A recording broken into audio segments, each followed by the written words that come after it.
ఉన్న బంగారాన్ని విడిపించి ఆ రోజు ఆన్లైన్ రేటుకే మేము కొంటాం. Sharma gold company. నమస్కారం, సుమన్ టీవీకి స్వాగతం. అక్టోబర్ మాసం ద్వాదశ రాశుల వారికి జాతకరీత్యా ఏ రకంగా ఉండబోతుంది, నవగ్రహాల సంచారం ద్వాదశ రాశుల్లోని ఏ రకంగా జరుగుతుంది, దానివల్ల ఎలాంటి ఫలితాలు ఉంటాయి, అలాగే ఎటువంటి పరిహారాలను పాటించుకోవాలి, ఈ అంశాలను తెలియజేసేందుకు మనతో పాటు ఉన్నారు ప్రముఖ జ్యోతిష్య శాస్త్ర పండితులు, జ్యోతిష్య రత్న, జ్యోతిష్య చక్ర వైభవ నిపుణ డాక్టర్ రాళ్లపల్లి రవికుమార్ గారు. గురుగారు నమస్కారం. నమస్కారం. గురుగారు, మొదటగా ద్వాదశ రాశుల్లో నవగ్రహాల సంచారం ఎలా ఉందో తెలియజేస్తారా? శరదిందు సమాకారే పరబ్రహ్మ స్వరూపిణి వాసరాపీఠ నిలయే సరస్వతి నమస్తుతే. సుమన్ టీవీ ప్రేక్షకులకు నమస్కారం. ముందుగా ఈ అక్టోబర్ నెలలో ద్వాదశ రాశుల్లో నవగ్రహాలు ఎక్కడెక్కడ ఉన్నాయో ఇప్పుడు మనం తెలుసుకుందాం.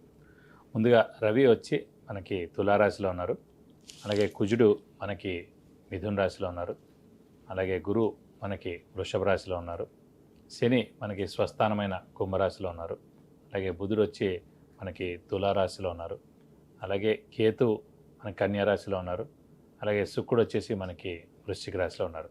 ఈ నవగ్రహాల సంచారం అంతా కూడా మనకి ఈ అక్టోబర్ నెలలో ఇలా కొనసాగుతాయని చెప్పు. గురుగారు, ధనుసు రాశి వారికి ఈ అక్టోబర్ మాసంలో ఎలా ఉండబోతుంది? ఏ గ్రహాలు వీళ్ళకి అనుకూలంగా ఉన్నాయి, ఏ గ్రహాలు ప్రతికూలంగా ఉన్నాయి? సాధారణంగా ధనుసు రాశి అనగానే మనకి మూల 1, 2, 3, 4 పాదాలు, పూర్వాషాఢ 1, 2, 3, 4 పాదాలు, ఉత్తరాషాఢ 1వ పాదం.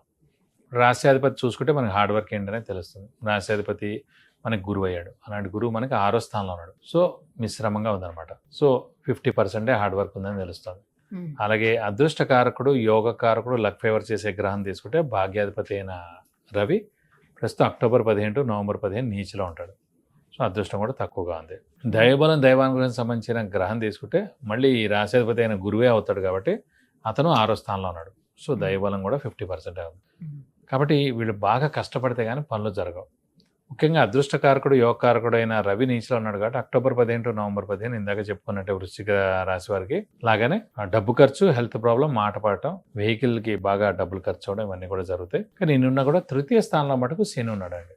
శని ఆరోగ్యకారకుడు, ఆయుష్ కారకుడు, అలాగే వృత్తికారకుడు, ప్రొఫెషన్ కారకుడు అయ్యాడు కాబట్టి అవన్నీ కూడా ఆరోగ్యం బాగుంది, ఉద్యోగం బాగుంది, ఆయుష్ బాగుంది, ప్రొఫెషన్ బాగుంది, వాటికి ఏం ఇబ్బంది లేవు.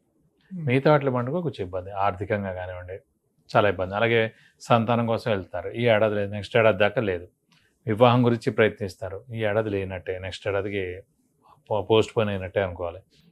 శుభాలు ఏవైనా సరే, గృహం కానీ, వాహనం కానీ, ఒక బంగారం కానీ, ఏదైనా సరే ఏ శుభం జరగాలన్నా కూడా గురుబలం ఉండాలి. సో గురుబలం ప్రస్తుతం ధనుసు రాశి వారికి లేదు కాబట్టి ఆ రాశ్యాధిపతే గురువు అయ్యాడు కూడా. ఇప్పుడు మన లార్డ్షిప్పే గురువు అయ్యి ఉండే మన గురువే బాగాలేదనుకోండి, ఇంకా కొంచెం బాగా కష్టపడాలి. వేరే రాశులకి ఏం పర్లేదు, వేరే దానికి అధిపతి వేరే అవుతారు కాబట్టి ఇక్కడ మటుకు రాశ్యాధిపతి గురువు అయ్యి 6వ స్థానంలో ఉన్నాడు కాబట్టి గురుబలం చాలా తక్కువగా ఉన్నట్టు. దైవబలం పెంచుకోవాలి, దైవనామస్మరణ చేయాలి. తృతీయ స్థానంలో శని అనుకూలిస్తారు. తృతీయ స్థానం చాలా బాగా అనుకూలిస్తారు. 3, 6, 11 స్థానాలు బెస్ట్ అండి. సో అది అత్యుత్తమంగా ఉంది శనికి. సో దానివల్లనే ప్రొఫెషన్, ఉద్యోగం బాగుంటుంది, ఆరోగ్యం, ఆయుష్ బాగుంటుంది, ఇంట్లో గృహిణులకి మానసిక ఒత్తిడి తగ్గుతుంది, ఇంట్లో పెద్దవాళ్ళు, చిన్నపిల్లల ఆరోగ్యం కూడా బాగుంటుంది. మరి రాహుకేతువుల స్థానాలు ఎలా? రాహుకేతు 4వ స్థానంలో రాహు, దశమంలో కేతు కూడా, అది కూడా మిశ్రమే, ప్రమాదం లేదు, మిశ్రమమే. సో నవంబర్ 15 తర్వాత కూడా రవి నీచత్వం వెళ్ళిపోతారు కాబట్టి అప్పటి నుంచి బాగానే ఉంటుంది. నెక్స్ట్ ఏడాది మే వస్తే కనుక గురువు సప్తమంలో వస్తారు కాబట్టి ఇంకా చాలా బాగుంటుంది. సో ఏదైనా సరే కొంచెం వెయిట్ చేయాలి, వెయిట్ చేస్తే కనుక బాగుంటుంది. ప్రస్తుతం శని బలం మటుకు బాగుంది కాబట్టి శని చూసుకుంటాడు మిగతా అన్ని కూడా. ఒక్క గ్రహం చాలు మొత్తాన్ని కవర్ చేయడానికి. మరి ఉద్యోగస్తులకు ఎలా ఉండబోతుంది? ఉద్యోగస్తులకు ముఖ్యంగా మనం చెప్పుకునే శనే కాబట్టి, శని తృతీయంలో స్వస్థానంలో ఉన్నాడు కాబట్టి, అది కూడా కుంభరాశి అధిపతి శనే కాబట్టి ఉద్యోగస్తుల మటుకు నేమ్ అండ్ ఫేమ్ రావడం, ఏమైనా ప్రమోషన్ రావడం, ఇవన్నీ కూడా జరిగేందుకు అవకాశాలు ఉన్నాయి. కానీ ఈ గురువు మటుకు ఇక్కడ 6వ స్థానంలో ఉన్నాడు కాబట్టి ఆర్థికంగా కొంచెం ఇబ్బందులు ఎదుర్కొంటారు. అప్పులు చేయాల్సి ఉంటుంది, కొత్త అప్పులు చేయాల్సి ఉంటుంది, అప్పులు వాళ్ళ బెడద తప్పదు. మధ్యవర్తిత్వానికి వహించకండి, షూరిటీస్ పెట్టకండి, ఇందులో ఎక్కువగా ఇన్వాల్వ్ అవ్వకండి. మామూలుగానే ధనుసు రాశి అంటే చాలా స్ట్రైట్ ఫార్వర్డ్, మొక్కుసోటి మనుషులు, ఒకసారి బాణం వదిలేరంటే మళ్ళీ వెనక్కి తీసుకోలేను.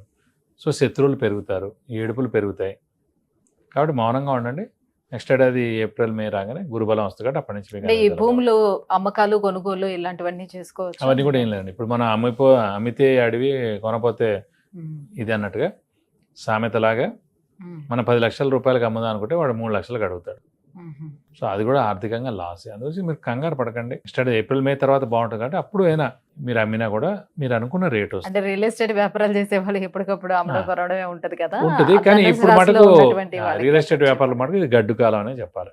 మ్మ్. అంత కలిసి రాదు. అలాగే వ్యాపారస్తులు కూడా సేమ్ అండి. రియల్ ఎస్టేట్ అయినా వ్యాపారస్తులు ఎవరికైనా సరే ఆ గురువు అనేవాడు చాలా బాగుండాలి.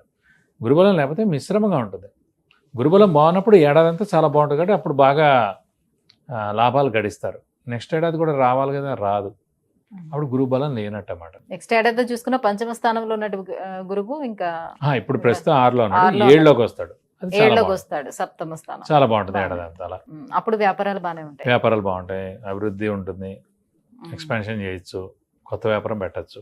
గురుగారు మరి ఎటువంటి పరిహారాలను పాటించుకోవాలంటారు వీళ్ళు? వీరు మటుకు ప్రస్తుతం గురువువే బాలేడు కాబట్టి ముఖ్యంగా దత్తాత్రేయ స్వామిని పూజించడం, ప్రతిరోజు దత్తాత్రేయ స్వామి అష్టోత్తరం చదువుకోవడం, అలాగే దత్తాత్రేయ స్వామి టెంపుల్స్ ఎక్కడైనా ఉన్నా కూడా ఫేమస్ అని మనం దర్శించుకోవడం, ప్రతి గురువారం దత్తాత్రేయ స్వామి టెంపుల్కి వెళ్ళి 40 ప్రదక్షిణాలు చేయడం, అభిషేకం కానీ అర్చన కానీ ఏమైనా ఉంటే చేసుకోవడం, అలాగే గురువుకి 16,000 సార్లు జపం చేయించి శనగపప్పు కేజీంపో ఒక ఎల్లో లుంగి 1000 రూపాయల వర్త్ గోల్డ్ ఐటమ్ దానం ఇవ్వడం.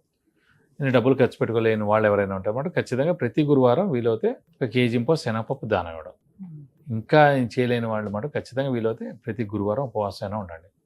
ఈ పరిహారాలు పాటిస్తారని తప్పకుండా మీకు అన్ని విధాలా మంచి చేకూరుతుంది. విద్య, ఉద్యోగం, వివాహం, విదేశీయానం, సంతానం, ఆరోగ్యం, ఐశ్వర్యం ఇలా వీటన్నిటి గురించి తెలుసుకోవాలంటే కింద స్క్రోల్ అవుతున్నటువంటి నెంబర్లకి కాల్ చేసి లేదంటే మెసేజ్ చేసి గురువుగారి అపాయింట్మెంట్ పొందవచ్చు. గురుగారు, ఈ ధనుసు రాశి వారికి అక్టోబర్ మాసం ఏ రకంగా ఉండబోతుంది? ఏ ఏ రాశులు వీళ్ళకి అనుకూలిస్తున్నాయి, ప్రతికూలంగా ఉన్నాయి, దానికి ఎటువంటి పరిహారాలను పాటించుకోవాలి? ఈ విషయాన్ని తెలియజేసినందుకు ధన్యవాదాలు. నమస్కారం.